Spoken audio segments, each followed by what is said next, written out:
মন শ্বেতচিত্র হরিণের মতো দুরন্ত, চপল। কার সাধ্যি তাকে ছেকল বেরিতে আটকে রাখে। দেহ পরেরা ধরার পরে কিন্তু মন, তার চলার সীমা নেই। কখনো মেঘ হয়ে মেঘের পালে ওড়ে, ডিঙি হয়ে বিশাল সমুদ্রে ভাসে, আবার কখনো বধ হয়ে পড়ে রয় একই জায়গায়।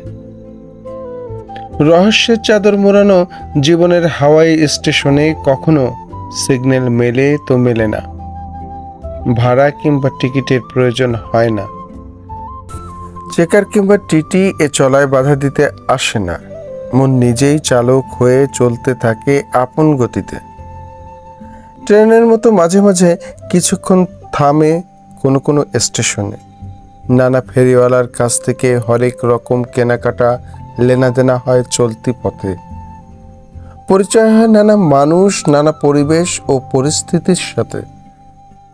সাক্ষ্য গড়ে ওঠে নতুনের সাথে। আপন গতিতে সামনে চলা মন পেছন ফিরে তাকায় না, আবার মাঝে মাঝে পেছনে উকি দিয়ে চমকে উঠে থমকে যায়।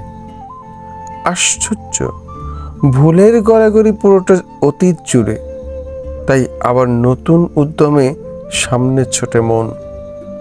নির্দিষ্ট গন্তব্য বলতে কিছু না থাকলেও এ চলার শেষ হয় কেবল মৃত্যুতে।